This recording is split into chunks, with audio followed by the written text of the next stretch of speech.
ਵਾਹਿਗੁਰੂ ਜੀ ਕਾ ਖਾਲਸਾ वाहिगुरु जी की फतेह। सत श्री अकाल, नमो बधाए, जमनवाद साथियों, अस्सलाम वालेकुम साथियों। वॉइस ऑफ मानवता टीवी चैनल उठाता है सबकी आवाज़, गरीबों की आवाज़, मजलूमों की आवाज़। तो आज हम बात करेंगे इस पर कि जो भारत में जो चल रहा है सारा कुछ, किसानों के मसले पर बात करेंगे। आज किसानों को जो है जो सरकार है, शैतानों की सरकार, मनवादियों की सरकार जिसको कहते हैं कि ये क्या मतलब जो सरकार है, क्या ये जो किसान है उनके हक की बात करे? कौन है जो इसमें फैसले सुना रहा है पीछे बैठकर? तो ये जो हम बात करेंगे आज पे कि जो बीजेपी का जो बिल अभी लेकर आ रहे हैं, बताइए इन्होंने इसमें पार्लियामेंट में किया उसको, बिल को मतलब जो उसमें शामिल बताया है कि उसमें किसानों के हक में बिल वो नहीं है। और किसानों को ये क्या करना चाहते हैं कि जो किसानों के, तो इसमें हम बात करेंगे कि क्या उसके दोषी बीजेपी है या कोई और है।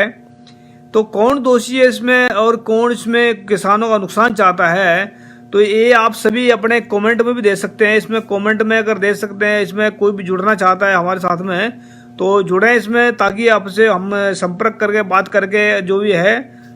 दिलीप सिंह क्या लिखते हैं, मैं आपका लाइव देखता हूँ, बस बढ़िया लगता है, लगे रहूँ दहे दिल से। आपका दिलीप सिंह जी थैंक यू, आपका धन्यवाद। आप कहाँ से हैं भी लिख दीजिए। लेकिन अगर आप जुड़ना चाहते हैं हमारे साथ में, वॉइस ऑफ मानवता टीवी के साथ में, ये आपका अपना टीवी चैनल है, उसको अपना समझें और अपनी आवाज़ वॉइस ऑफ मानवता जो है, हमने एक टीवी चैनल भी चलाया है जिसपे फेसबुक पेज हमारा वॉइस ऑफ मानवता से, और यूट्यूब चैनल भी है। अगर उसमें कोई जुड़ना चाहता है, उससे अगर अपनी बात रखना चाहता है, आपको कहीं भी बैठे, पूरे वर्ल्ड के अंदर कहीं बैठे हैं, वहीं से उसको जोड़ देंगे हम। लेकिन अब बात कर रहे हैं कि जो दरअसल क्या है कि जो बीजेपी जो बिल लेकर आई है भी पार्लियामेंट में, जो भी किसानों के हक में या किसानों के विरोध में बिल है वो, तो आप सभी जानते हैं कि इसका असली दोषी कौन है। तो भारत में रहने वाले जितने भी लोग हैं, जितने भी मूल निवासी हैं, तो सबका दुश्मन कौन है? कौन ये इसमें किसानों को क्या और जो महिलाओं को क्या, मतलब हर एक को परेशानी है भारत के अंदर रहते हुए। भारत में रहते भारतवासियों को भारत की धरती में ही परेशान करने वाले ये कौन शैतान लोग हैं जो उनको परेशान कर रहे हैं। तो किसानों के हक में जो बिल जो लेकर आए, किसानों के जो विरोध में बिल लेकर आए हैं, मेरा अपना मानना ऐसा है कि ना तो बीजेपी इसका दोषी है, ना ही कांग्रेस इसका दोषी है। असली दोषी जो है मनुवादी हैं, जो जिनको ब्राह्मण कहते हैं, विदेशी ब्राह्मण, जिन्होंने भारत में कई हजारों सालों से डेरा जमाया है इन्होंने, और ये चाहते हैं कि यहाँ का भारत का जो हर आदमी दुखी रहे और हर आदमी यहाँ का परेशान रहे, चाहे वो जैसा मर्जी है। भाई साहब आपको कॉल, जी अभी कॉल नहीं करेंगे, कर पाएंगे आप। अगर आ सकते हो तो लाइव में आ जाए, मैं आपको जोड़ लेता हूँ। उसमें सुरेश चौहान जी को जोड़ लेते हैं, देखते हैं क्या कहते हैं। सुरेश चौहान जी को मैंने, दिलीप सिंह जी अगर आप जुड़ना चाहते हैं तो इसमें मैसेंजर में आप मैसेज कर दें, उसमें हम जोड़ लेंगे आपको, और कल आने वाला वक्त में बात करेंगे। जी सुरेश चौहान जी, आपका स्वागत है वॉइस ऑफ मानवता टीवी पर। थैंक यू आपका जुड़ने के लिए। बहुत बहुत धन्यवाद मानव टीवी के, और आपके खूब खूब धन्यवाद देता हूं कि जो आपने मुझे 2 मिनट 5 मिनट का बोलने का जो मौका दिया है। जो आप कर रहे हैं सर किसानों की बात, जी आज का जो विषय किसानों के, जो आज के जमाने में, जब गुलाम भारत में, अभी आजाद भारत में आजादी मिली 26 जनवरी 1950 को, जब भारत देश आजाद हुआ, इनसे पहले जो गुलाम भारत में ये जितनी किसानों की जितनी आत्महत्या नहीं हुई है, इतनी आजाद भारत में हुई है जी। उसका आजाद भारत में इतने किसानों की बेहतर हालत है। मैं भी एक किसान का बेटा हूँ, मैं भी किसान हूँ। जैसे मेरे बेहतर नहीं कह सकते, बदतर कहते हैं। बेहतर तो अच्छा होता है, बदतर कहते हैं जो खराब होता है। हाँ बदतर है, मतलब वो जितना हालत खराब कर दिया है उतना गुलाम भारत में नहीं था मेरे हिसाब से। मेरे को जो जानकारी मिली इस हिसाब से, आज के तारीख में पहले मोदी जी ने हमारा जो बिल पास किए थे 20 लाख करोड़ का, जी जो हमारा बीजेपी सरकार ने पास किया था, लेकिन उस हिसाब से आज तक किसान को कुछ नहीं मिला है। और उद्योगपति के लिए वो सब कुछ, बैंक का जो कर्ज होता है सब माफ होता है, लेकिन किसानों के लिए कुछ माफ नहीं होता है। जैसे जी मैं कच्छ गुजरात से हूँ, और मेरा नाम सूरज चौहान है। मैं इसके कच्छ की मैं जानकारी देता हूँ। जी जैसे लाखों खेडूतों ने और बैंकों से पाक ऋण लोन लिया है। जी वो छह महीने के अंदर लॉकडाउन में कुछ भी, एक टक्का भी, 1% भी ब्याज माफ नहीं किया। देने वाली तो बात छोड़ो, सरकार ने जी आज तक किसानों के ऊपर इतना फसल खराब हो रही है, ऐसा कुछ भी नुकसान हो रहा है, लेकिन सरकार के हिसाब से किसानों को आज तक कोई ऐसा दिया नहीं है।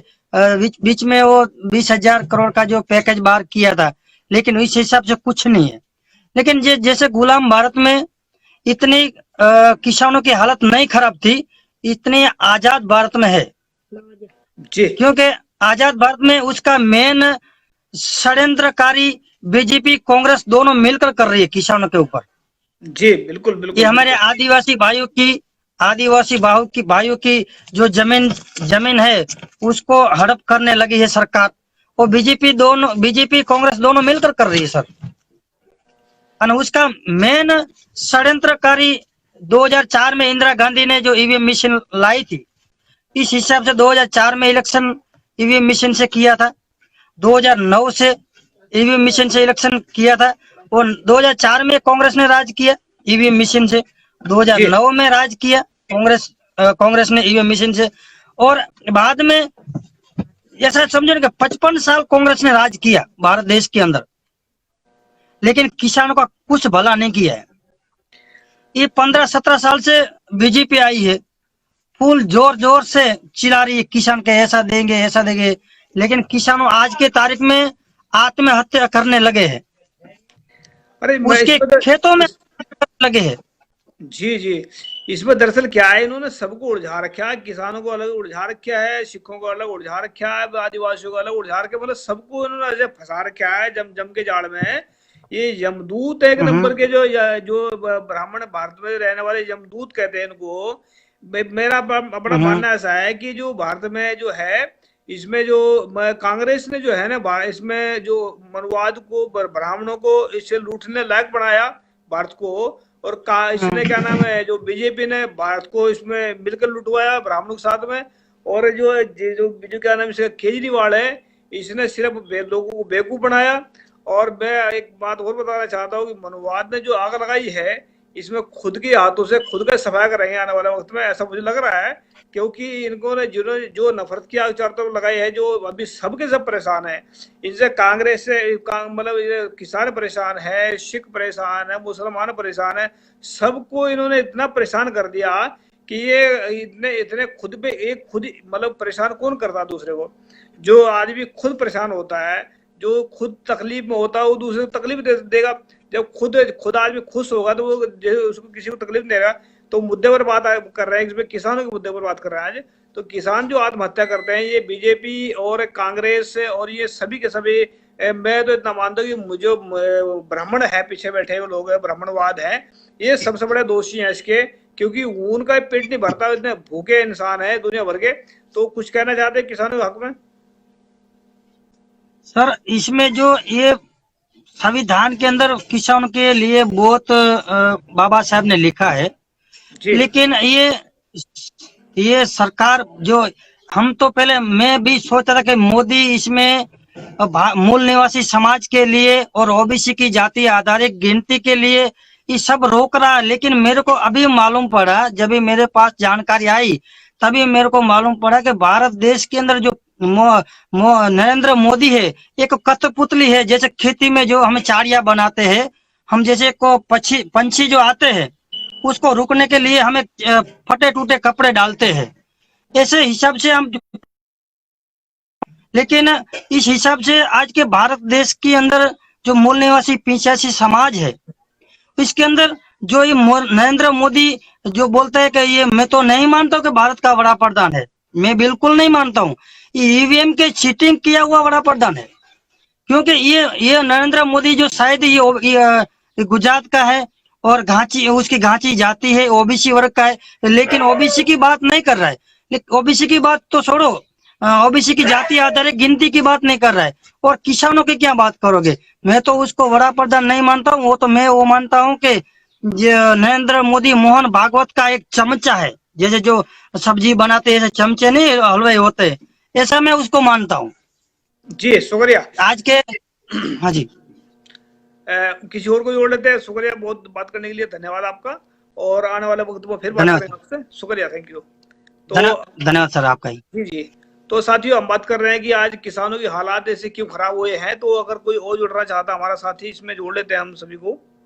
हमारे दलीप सिंह जी भी हैं। दलीप सिंह जी, मैं आपको रिक्वेस्ट सेंड कर रहा हूँ, अगर जुड़ना चाहते हैं जुड़ सकते हैं आप।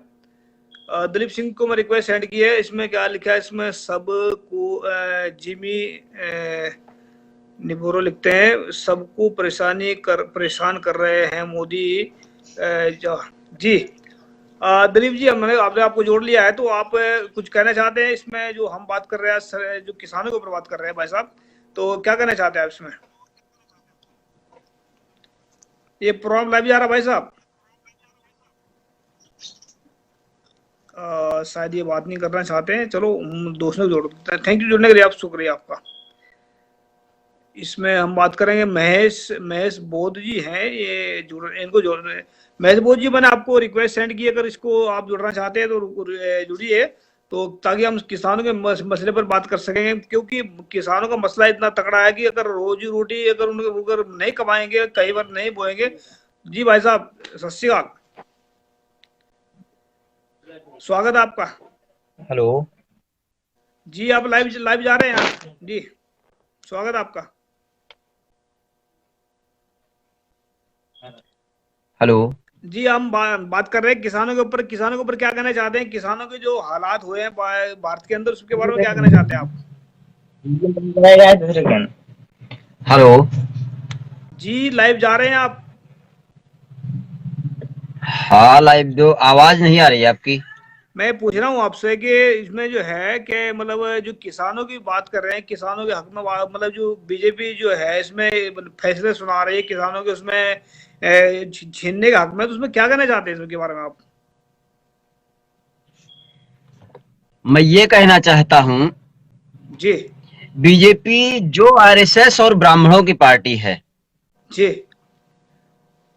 वो उसका जो पूरा लक्ष्य है, जो पुराना पहले का जो लक्ष्य है जी कि संविधान को समाप्त करके मनवाद को स्थापित करना, मनवादी व्यवस्था को स्थापित करना, मनुस्मृति लागू करना, उसका मुख्य लक्ष्य है।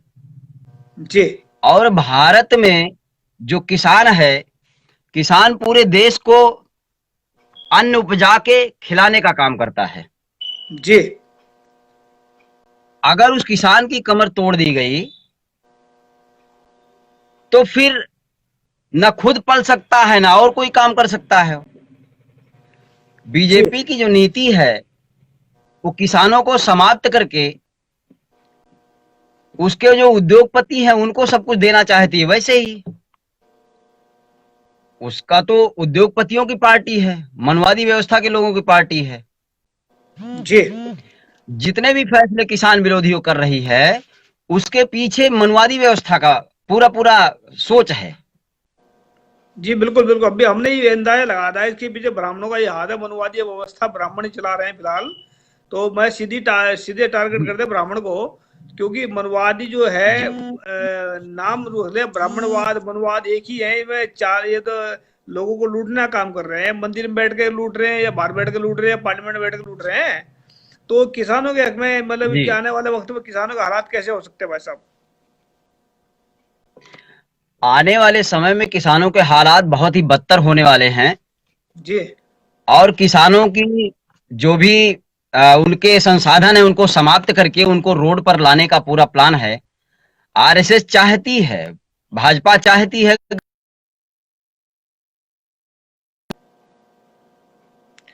और इनका कनेक्शन कट गया शायद। मुझे लग रहा है कि कोई हरामखोर बैठा है जो मतलब बात नहीं करने दे रहा, तो किसी को जोड़ लेते हैं साथ में, और किसी को सुभाष जी, दिलीप नहीं, और को जिमी जिमी को जोड़ लेते हैं। अगर जुड़ना चाहते हैं तो देखते हैं। भाई साहब मैंने रिक्वेस्ट सेंड किया आपको, जिमी जी अगर आप जुड़ना चाहते हैं, कुछ कहना चाहते हैं इसमें, कि मसला बहुत गंभीर है, किसानों का मसला है। अगर किसान एक पाकिस्तानी बंदा है, उसने स्टेटमेंट दिया था कि अगर मतलब वो कह क्यों, कोई लड़की पूछ रही थी उसको कि उनको अगर ये 2000 मतलब 2 करोड़ आदमी अमीर मर गए तो क्या होगा देश का। उन्हें कहा 2 करोड़ अमीर मर जाए कोई दिक्कत नहीं आएगी, पर 2 करोड़ अगर किसान मर गए तो सब मर जाएंगे। फिर ये किसान, अगर किसानों, जब किसान नहीं इसमें मतलब कमाएगा, किसान नहीं खेती करेगा तो कौन किसको खिलाएगा। तो मैं इसमें जानना चाहता हूँ उसमें क्या जिमी, अच्छा जिमी से ठीक है, यूएसए में हूँ, तो यूएसए हो या कहीं भी हो आप तो जुड़ तो जुड़ सकते हैं ना। तो जुड़ने में क्या दिक्कत आ रही है। तो इसमें बात कर रहे हैं, अगर कोई और जुड़ना चाहता है हमारे साथ में, मैं जोड़ लेता हूँ किसी को। रामा भाई, मतलब इसमें सरफराज जी को जोड़ लेता हूँ। सरफराज जी, मैं आपको रिक्वेस्ट सेंड की, अगर जुड़ना चाहते हैं तो जुड़े प्लीज। में कुछ बात रखे किसानों के हक में, और किसानों के जो इसमें जो बिल लेकर आए हैं उसमें किसानों का क्या क्या कैसे हालात होंगे, तो बताएं इसमें। सरफराज जी, मैंने रिक्वेस्ट सेंड की आपको, तो आप लोग भी अपने कमेंट में बता सकते हैं इसमें, कि कमेंट में जो बताए या सवाल पूछ सकते हैं कोई भी। कुछ काम में हूँ, कोई बात नहीं भाई साहब, थैंक यू जी, सत श्री अकाल, अस्सलाम वालेकुम भाई जी साहब। जी, सत श्री अकाल जी, सलाम वालेकुम। कैसे हैं सर? ठीक है, खैरियत है? जी लाइव जा रहा प्रोग्राम जी, बात करिए, हम किसानों के ऊपर बात कर रहे हैं। तो क्या कहना चाहते हैं किसानों के हक में, जो बिल लेकर आए हैं किसानों को जो बर्बाद करने के लिए, तो किसानों के ऊपर क्या फर्क पड़ने वाला इसका जी। सर जी, जैसे आज आपको पता ही है कि जो किसान, हमारे जो सरकारें हैं ना, वो 70 सालों से खाली जवान और किसान पे वादे करते हैं, और किसानों के लिए, और ना तो जवान के लिए कुछ करते हैं ना किसानों के लिए कुछ करते हैं। जैसे आपको पता ही है 2014 से पहले जो स्थिति थी और 2014 के बाद अभी जो 6 सालों में स्थिति है, इतनी गंभीर स्थिति है कि कहने की बात नहीं। आप ये देखें कि अभी मार्केट में जो हम उस अगर बिल से किसानों का फायदा हो तो तब तो फायदा है। आप ये देखें, आज भी किसान को 2 रुपए 3 रुपए किलो अनाज बेचना पड़ रहा है। वही जो किसान 2 रुपए किलो बेचता है, वही अनाज जो है हम 70 रुपए किलो खरीदते हैं। तो इसमें किसान का कहीं फायदा नहीं हो रहा, ना तो इस बिल से फायदा होगा, ना किसी इससे पहले हुआ। और रही बात, ये सरकार जो है, ये ईवीएम की सरकार है, ना तो ये किसानों की सरकार है, ना तो ये इंसानों की सरकार है। क्योंकि अगर इंसानों के वोट से ये सरकार आई होती तो इंसानों की इसको कदर होती, जवानों की कदर होती, किसानों की कदर होती। इनको क्या कि आप देखें कि कल का दिन, जैसे कल प्रधानमंत्री जी का जन्म दिवस था, और कल जिस हिसाब से लोगों ने जन्म दिवस मनाया है, तो मुझे तो लग रहा है बहुत शर्मनाक घटना है ये, कि किसान हमारा सड़कों पे है, जवान हमारा सरहद पे है, और हमारे माननीय प्रधानमंत्री जी बड़े शौक से केक काटते हैं। तो ये तो एक शर्मनाक बात है। जो ये बिल आया है, इस बिल को अगर मानो कि लोकसभा में ये पास हुआ है, अगर मानो कि वाकई कोई पार्टी अगर किसानों के साथ है, तो इसको लोकसभा से जो पास होने के बाद राज्यसभा में इस बिल का पूरा विरोध होना चाहिए। ये राज्यसभा से ये बिल बिल्कुल पास नहीं होना चाहिए, क्योंकि ये किसान हित में नहीं है, किसान विरोधी बिल है। और किसान, जैसे कि अभी देखें, आपको पता ही है कि उसी पंजाब से जो चिंगारी उठी है, किसानों ने उठाई है पंजाब से, उसी पंजाब में 15 साल से ज्यादा सत्ता में बैठी जो अकाली दल और बीजेपी संगठन दोनों, उनको किसानों का दुख दर्द नहीं दिखता था। अब जब किसान सड़कों पे निकले, अब अकाली दल ने भी उसमें मानो के अपना शेयर मिला लिया है। और देखें कि किसान जिस स्थिति से गुजर रहा है, ना तो उसको उसका फायदा मिलता है और ना ही आगे मिलने वाला है। अगर अभी नहीं जागेंगे तो सारी उम्र सोना पड़ेगा। मेरा तो एक ही, हमेशा यही बात कहता हूं, 2014 से लेके अभी तक 2020 तक मैंने कभी भी यही स्टेटमेंट दिया कि अगर हम 2014 जब से ये सरकार आई थी, जो इसके फैसले थे, उसके बाद सबका नुकसान हो रहा है, खासकर हमारे किसानों का ज्यादा हो रहा है। भूमि अधिग्रहण बिल ले लो आप, अभी जो ये बिल लेके आए, ये बिल ले लो, इससे भी किसानों का नुकसान हो रहा है। पंजाब से शुरुआत करें तो पंजाब में सबसे पहले वहां के जो भी है, वहां जो भी सीएम रह चुके, जिन्होंने जो भी हमारे नुमाइंदे थे, उन्होंने किसानों के लिए क्या किया? अपने पंजाब का पानी जो बेच दिया, आप देखेंगे पंजाब का पानी इन्होंने बेच दिया अपने फायदे के लिए, और किसानों के उसके लिए किसानों का नुकसान कितना हो रहा है। तो मेरा तो यही कहना है कि ये बिल जो है, ये राज्यसभा में बिल्कुल इस बिल पास नहीं होना चाहिए, और हिंदुस्तान का जो सच्चा हिंदुस्तान मानो के जो भारत का जो सच्चा किसानों के साथ आदमी है, वो इस बिल का पूर्ण विरोध करेगा। मानो कि इस बिल का बिल्कुल पास होना, अगर राज्यसभा में ये बिल पास हो गया, समझो कि हमारे किसानों के साथ बहुत बड़ा न्याय होगा। जी नहीं, इसमें क्या है ना कि तो मनवादी सरकार बैठी है चारों तरफ, ये तो ये तो बिल ये ऐसे बिल उनके 1000 बिल पड़े हैं उनके पास में। अब मिथुन कुमार जी लिख दे हमारी आवाज उठाओ, तो भाई साहब जो भाई मिथुन जी आप जुड़े हैं, हम आवाज तो हम सभी की आवाज उठाएंगे। हमारे में हम तो यहाँ से आवाज उठाने के लिए बैठे ना यहाँ से। अगर हमें रब ने या गुरुओं ने मौका दिया कुछ बोलने का, तो हम बोलेंगे, चाहे हमारी जान चली जाए या न रहे, इसमें हमको परवाह नहीं करते हैं। लेकिन हम इतना कह सकते हैं कि हमसे तो लोग वहां पर धमकी देने वाले हमसे डरते हैं, क्योंकि वो धमकी इस करके देते हैं, वो हमसे डरे हुए लोग हैं। तो हमें धमकी तो बहुत सारी मिलती है, लेकिन हम किसी के बाप से नहीं डरते हैं, ना हम किसी को डरने वाले हैं। तो मिथुन कुमार जी जोड़ूंगा इसमें अपने साथ में, इसके बाद में जोड़ता भाई साहब आपको। तो इसमें जो है मतलब ये नहीं है कि इसका जो है ना निर्णय, इसमें एक बिल का हमने जो है विरोध कर दिया। उनके पास में बहुत सारे बिल ऐसे खड़े हैं, मतलब मेरा अपना मानना ऐसा है कि मनुवादी 24 घंटे में से 16 घंटे यही सोचते हैं कि हमने भारत के लोगों को बर्बाद कैसे करना है। वो 24 आवर में से मतलब 16 घंटे यही इसी में सोचते हैं, मुसलमानों को कैसे आतंकवादी बनाना है, सिखों को कैसे उग्रवादी बनाना है, मूल निवासियों को कैसे मारना है, दलितों को कैसे मारना है, उनको कैसे मारना है, ये सब करते हैं। लेकिन हम चाहते हैं कि अगर इसमें अगर 1 घंटा भी मूल निवासी निकाल ले, मुसलमान निकाल ले बात सोचने के लिए हम कैसे मूल से आज़ाद हो सकते हैं, तो बिल्कुल आज़ाद होंगे इससे एक दिन, और बहुत जल्दी आज़ाद हो जाएंगे। सच बात नहीं, मैं 2024 तक का 25 तक का इनका सपना है जो हिंदू राष्ट्र बनाने का। और ये हिंदू राष्ट्र की जो आग लगाई इन्होंने नफरत की, ये खुद जलकर राख हो जाएंगे इसमें एक दिन। ये बिल्कुल ऐसा जलेंगे जो मतलब इनका नजर भी नहीं आएंगे मनवाद भारत के अंदर था कभी, तो ऐसा होगा इनका हालात। तो इसमें किसानों के उसमें कोई और बात करने चाहते सरफराज जी?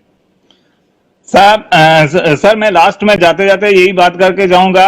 आप ये देखें कि जो ये किसानों के जो अभी ये जो बिल पेश कर रहे हैं, इसका भी एक रीजन है। आपको पता है जैसे हमारे मुल्क में और ऑल वर्ल्ड में जो कोरोना वायरस की एक बीमारी फैली थी, उस बीमारी को छुपाने की, उस नाकामी को छुपाने के लिए ये बिल जल्दी जल्दी पेश कर रहे हैं। आपको पता है कि 10 दिनों में 11 लाख केस अगर कोरोना वायरस के बढ़ते हैं, तो इसमें हमारी सरकारें नाकाम है, बिल्कुल जीरो है। मैं तो इनको बोलूंगा कि 10 दिनों में अगर 11 लाख केस बढ़ते हैं, तो उस देश के प्रधानमंत्री को कोई छाती ठोक के ये नहीं कह सकता कि नहीं जी हमारे देश में ऐसा कुछ नहीं हुआ।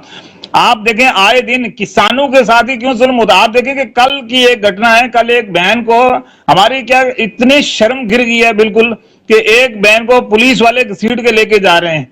मानो कि ये कहां की मानसिकता है। बिल्कुल ये मानसिकता तो क्योंकि भारत की तो है नहीं है, ये जो मानसिकता है ये भारत की नहीं है कि एक लेडीज के लिए अगर आप उसको गिरफ्तार कर रहे हैं या कुछ भी कर रहे हैं, उसके लिए एक लेडीज पुलिस होनी चाहिए, ना कि जेंट्स उसके साथ हाथ लगा के, वो तो एक अपराध कर रहे हैं। बाकी आप देखें सब स्टेटों में जो घटना घट रही है, यूपी बिहार में जो भी हो रहा है, तो उनसे ध्यान भटकाने के लिए ये बिल लेके आ रहे हैं, और कुछ नहीं है। देखें जहां ये नाकाम हो जाते हैं वहां ये ऐसे ही बिल लेके आएंगे। क्यों? आप देखें कि जब ये नोटबंदी जीएसटी से इनका मनो ध्यान भटकाना था लोगों का, तो उसके बाद कश्मीर में धारा 370 35 को रिमूव कर दिया अपनी नाकामी छुपाने के लिए। धारा 370 से वहां कुछ फायदा नहीं हुआ लोगों को, वहां कास्टिज्म में बांट दिया, 5 लैंग्वेज को ऑफिशियल लैंग्वेज कर दिया, फिर भी उन लोगों ने नहीं माना। अभी देखें कि धीरे धीरे करते करते अब ये दूसरी स्टेट में इस टाइम देश में जो भी हालात चल रहे हैं उससे ध्यान भटकाने का इनका एक बहुत बड़ा मानो कि साजिश है। इस साजिश की तहत ये जो कर रहे हैं, ये साजिश है इनकी कि ये कुछ ना कुछ ऐसा लेके आएंगे जिससे हमारा ध्यान भटक जाए। क्योंकि इनको पता है कि अगर सब मूल निवासी मुस्लिम जो भी दलित हैं ये एक हो जाएंगे तो हमारा काम कैसे चलेगा। खासकर मेरे दलित भाई हैं जो मेरी उनसे भी गुजारिश है, मुस्लिम भाई उनसे भी गुजारिश है, आपका वोट जब तक इनको नहीं मिलता तब तक आप इनके लिए सही हैं, उसके बाद आपका कोई मतलब नहीं है कि आप इनके साथ हैं या आपके साथ ये कुछ करने वाले हैं। जी जी देखें ये सरकारें ऐसी हैं। जी जी, अभी हमारे साथ में मिठन कुमार जी जुड़ना चाहते हैं। थैंक यू जुड़ने के लिए सरफराज जी, आपका जी जी, शुक्रिया। बहुत बहुत बहुत बहुत बहुत शुक्रिया जी आपका। Okay sir, okay sir. धन्यवाद धन्यवाद। मिट्ठन कुमार जी, मैं आपको रिक्वेस्ट सेंड कर रहा हूँ। आपका वैसे रिक्वेस्ट तो आया हुआ, मैं जोड़ लेता हूँ आपको। बताइए, अपनी बात रखिए, आपका पूरा टाइम ले बताइए। अगर भाई ये इसके बाद में सुशील गौतम जी भी जुड़ना चाहते हैं इसमें, बात है सुशील गौतम जी, इसके बाद मैं आपको जोड़ता हूँ। और बात रखिए अपनी तरफ से, किसानों की बात रखिए, या जैसी बात चल रही है। अगर हम एक दूसरे का दुख नहीं सुनेंगे तो कौन सुनेगा। जी भाई साहब, स्वागत आपका।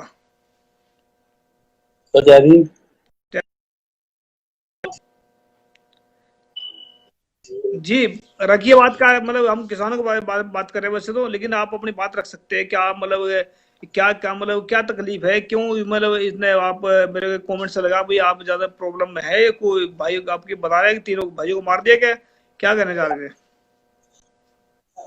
सर जी मेरे परिवार में तीन तीन लोगों को गोली मारकर हत्या कर दी गई साहब जी, जातिवादी गुंडों ने जी।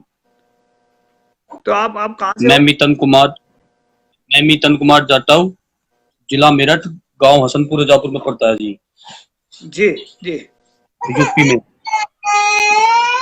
जी। तो इसमें भाई हम जो देखो, आने वाले वक्त में हमें 500 वकीलों की टीम तैयार कर रहे हैं, जो वहां पर पुलिस के ऊपर कार्रवाई करेगी। जो पुलिस काम गड़बड़ करती है ना, पुलिस की वजह से सारे काम हो रहे हैं। जहां भी गुंडागर्दी फैली है, पुलिस की वजह से फैली है। और पुलिस के ऊपर जो है ना, 500 वकीलों की टीम ऐसी तैयार कर रहे हैं जो पुलिस के ऊपर कार्रवाई करेगी। अगर ऐसा नहीं करेगी तो पुलिस को निलंबित कराएंगे वहां से। तो ऐसा सिस्टम हम कर रहे हैं जल्दी। तो इसमें अगर अपनी बात रख सकते हैं आप, लाइव जा रहा प्रोग्राम आपका। जी जी सर जी, मैं ये कहना चाहता हूँ सभी भाइयों से, जो मुझे भाई जो हमारी लाइव देख रहे हैं, मैं सभी भाइयों से हाथ जोड़ के भी रिक्वेस्ट करना चाहता हूँ कि मेरे परिवार के मेरा परिवार सारा खत्म कर दिया गया है और मैं संघर्ष कर रहा हूँ। मैंने स्वाभिमान से समझौता नहीं किया है, ना मैं उन बदमाशों से मैं झुका हूँ, ना मैं उनसे डरा हूँ। अभी संघर्ष जारी है। पहले मेरे भाई को मारा, फिर उसमें मैं और मेरी माता सावित्री देवी गवाह थे। गवाही से 3 दिन पहले उन्होंने मेरी माता जी को भी मार दिया जी। अच्छा जी। फिर मेरे जीजा जी को भी मार दिया जी। मेरे जीजा जी मेरे साथ पैरोकारी करते, मेरे जीजा जी को मार दिया जी। और अब भी वे बदमाश 3 मर्डर करने के बावजूद भी मेरे घर के आसपास घूम रहे, चौथे मर्डर की फिराक में। सभी केसों में जो संबंधित गवाह सर मैं अकेला ही बचा हूँ। मैं पुलिस सुरक्षा में घर में ही कैद हूँ। मैं सभी भाइयों से हाथ जोड़कर रिक्वेस्ट करना चाहता हूँ, मेरी आवाज उठाओ और मुझे जल्दी से जल्दी न्याय दिलवाओ साहब। तो आप हमारा नंबर नोट करें, इसमें मैं बोल रहा हूँ 3474754233, ये मेरा व्हाट्सअप नंबर है। अगर कोई ऐसी प्रॉब्लम आती है, उस पर वीडियो बनाकर या कुछ भी डाले, इसमें जो भी आपके पास में कोई परेशानी आती है उस पर डाले, हम उसको वॉइस ऑफ मानव टीवी पर चला दिखाएंगे लोगों को। और हमने बताया कि 500 वकीलों की हम टीम तैयार कर रहे हैं, जो सिर्फ पुलिस ही के ऊपर कार्रवाई करेगी। जो पुलिस गड़बड़ करती है या लोगों को मारती है, परेशान करती है, उसके ऊपर हम कार्रवाई करेंगे पुलिस से। जी मैं कहना चाहता हूँ जी मैं कहना चाहता हूँ कि फिलहाल जो पहले पुलिस बेचारा प्रशासन था उसका सहयोग रहा है मेरे सिर। अब जो कुछ यहाँ से के जो हमारे जो एसओ साहब आए हैं और दरोगा साहब आए हैं, बिल्कुल जातिवाद, उनके अंदर जातिवाद भरा हुआ है। और मेरे यहाँ से का आते भी नहीं है, जातिवाद अंदर भरा हुआ है उनकी। जो उच्च अधिकारी है वे तो मेरे से मेरे से बात भी करते हैं और मेरा हर तरीके से वो करते हैं। लेकिन ये जो छोटे अधिकारी है, इनके अंदर जातिवाद भरा हुआ है। अब भी देखो, जातिवादी कहते हैं जूता तो पैर में सजता है। गलती उनकी नहीं है जिनके अंदर जातिवाद भरा है। गलती इस कल्चर की है जिसमें जातिवाद पनपया है और उनके दिमाग के अंदर ठूस दिया गया है। गलती उनकी, मैं इनके इंसानी जी गलती सर नहीं जी। मानता। क्योंकि जहां पर इंसान पढ़ता है, बड़ा होता है, वहां से उस चीज को ग्रहण करता है, तो वो वैसे बढ़ जाता है इंसान। तो ये गलती उनकी नहीं, लेकिन हाँ भाई, इनको सुधारने में हम जरूर इसमें कुछ ना कुछ हेल्प करेंगे आप लोगों की। तो धन्यवाद। कोई और बात करना चाहते कर सकते हैं आप। भाई यही कहना चाहता हूँ साहब जी, मैं सभी भाइयों से जो मेरी लाइव देख रहे हैं, वीडियो देख रहे हैं, मैं क्योंकि जो बदमाश मेरे घर के आसपास घूम रहे थे, उनकी जमानत ऐसे मैं उनकी जमानत ऐसे तो कैंसिल हो गई है, मेरठ से कैंसिल हो गई, मेरठ जिले से। और मैं उनकी हाई कोर्ट से जमानत कैंसिल करवाना चाहता हूँ और सभी भाइयों का सहयोग चाहिए। मैं उनकी जमानत कैंसिल करा दूं। जी जो कानूनी कार्रवाई, मुझे कानूनी सलाह देना चाहता है, मैं उनसे कानूनी सलाह, जो वकील है मेरे सब भाई, जो भी वकील साहब है, मैं सभी से हाथ जोड़कर रिक्वेस्ट करना चाहता हूँ, मुझे कानूनी सलाह दे और जी थोड़ी थोड़ी मेरी मदद करवाओ। मेरा मोबाइल नंबर है 9027134410, जी 9027134410। ये मेरा मोबाइल नंबर है। मैं इस मोबाइल नंबर में बात करो, मैं सभी भाइयों को अपनी घटना और सारी चीज बता दूंगा। अभी मैं पुलिस सुरक्षा में घर में ही कैद हूँ। जी ना मैं उन बदमाशों से झुका हूँ, ना मैं उनसे डरा हूँ, ना उनसे बिका हूँ। जी मेरी कोई उनसे लड़ाई नहीं थी। वो हमारे समाज की बहन बेटियों के साथ छेड़खानी करते, इस चीज का हमने विरोध किया विरोध करने पर मेरे परिवार के 3 लोगों को उन बदमाशों ने मार दिया जी और सभी केसों में संदिग्ध गवाह अकेला मैं ही बचा हूं साहब जी। जी जी, थैंक यू जुड़ने के लिए। हमने आपका नंबर आ गया हमारे पास में और उसमें कर रहे कोशिश हम इसमें, ठीक है। शुक्रिया, धन्यवाद आपका। तो भाई साहब कोई सुशील गौतम जी जुड़ना चाह रहे थे, इसमें किसान के मुद्दे पर बात करना था उन्होंने। सुशील गौतम जी आप इसमें रिक्वेस्ट सेंड करें मुझे, आप प्लीज उधर से, अगर मैं जोड़ लेता हूं आपको। तो इसमें बात कर रहे थे जो हमने बात करी थी, इसमें जो कोरोना, पहले भाई साहब बता दे कोरोना के चक्कर में जो कोरोना के जो केस आ रहे हैं वहां पर, इसमें दरअसल क्या है कि कोरोना कहीं नहीं, इसमें तो सिर्फ एक इसमें फेक न्यूज फैला दी गई है। ये 90% जो है ना धोखा हो रहा है लोगों के साथ में, सिर्फ 10% हो सकता है कोरोना का ही हो, लेकिन कोरोना से इतने लोग नहीं मर रहे जितने डर से मर रहे हैं। हमने पहले भी कई वीडियो पाई है इसमें कोरोना के चक्कर में। लेकिन ये सारे मसलों में उलझाने के लिए जो है किसानों को भी बलि का बकरा बना रहे हैं और ये विद्यार्थियों को बलि का बकरा बना रहे हैं, सबको इन्होंने मतलब एक तरफा ले रखा है। तो इसमें जो है किसानों के जो, अगर किसानों को इन्होंने दुखी किया ना, तो इनका समझ लेना कि लास्ट वक्त इनका चल रहा है भारत के अंदर जो है मनवादियों का, क्योंकि मनवादी का ही हाथ है इसके पीछे, किसानों को दुखी करने के चक्कर में, और कुछ किसी का हाथ नहीं है। तो इसमें सुशील जी अगर इसमें सुशील गौतम जी अगर उधर से रिक्वेस्ट सेंड करेंगे, मैं जोड़ लूंगा आपको साथ में। तो इसमें मनवादियों का जो है जो परेशान करने में लगे हैं सबके सभी को, इनका जो है मतलब मुझे लग रहा है कि इनका जो ऐसा होने वाला है कि जो खुद की जो इन्होंने लगाई है, जो कोरोना के चक्कर में फिलहाल जो है अड़िया, मतलब एक तो देखा होगा आप लोगों ने कि जो हॉस्पिटलों से भी आवाजें आ रही है, जो जिन्हों को मार दिया गया है, लोगों को मार रहे जबरदस्ती इंजेक्शन लगा कर, किसी की किडनी निकाल ले, किसी कुछ निकाल ले। तो कोरोना के चक्कर में उसको दबाने के लिए कभी किसानों का मसला ले जाते हैं सामने, कभी किसी का मसला, जिनके पास हजार मसले खड़े हैं, एक को आप सुन जाएंगे 10 और खड़े हैं, 30 20 और खड़े हैं, तो ऐसे इनमें खड़े रहते हैं। तो किसानों के असली दोषी कौन हैं, और असली भारतवासी को दोषी मनवादी हैं, ब्राह्मणवादी हैं। तो इनसे हमें ये छोटे छोटे काम के चक्कर में, उलझाने के चक्कर में बड़े काम पर हाथ मारे, और बड़े काम को जो है उसका मतलब जन आंदोलन ही करना पड़ेगा। और जन आंदोलन के बिना सुधार नहीं आने वाला, ये आप सभी जानते हैं। और जन आंदोलन जो है वान मिश्राम जी लगे हैं, और इसमें बहुत जल्दी इसमें जन आंदोलन होगा, जिसकी वजह से बहुत सारे, मैं मेरी सभी संगठनों से, जितने भी पूरे भारत के अंदर संगठन चल रहे हैं, वाम सेप के चल रहे हैं, जितने भी चल रहे हैं, उनसे सभी से रिक्वेस्ट है, घमंड और लालच को त्याग करके, घमंड और लालच को त्याग करके एक साथ आकर के संगठन जो है इकट्ठे होकर जन आंदोलन करें। ये तो 1 मिनट में धरती मिल जाएंगे। कई जो से राज कर रहे हैं बैठे आज हैं, ये सोच रहे हैं कि हमारे पास राज है, ये कहीं जाएगा नहीं। बड़े बड़े राजा, बड़े बड़े सिकंदर यहाँ से निकल गए हैं, तो ये कौन से खेत की मूली, ये भी निकल जाएंगे यहाँ से।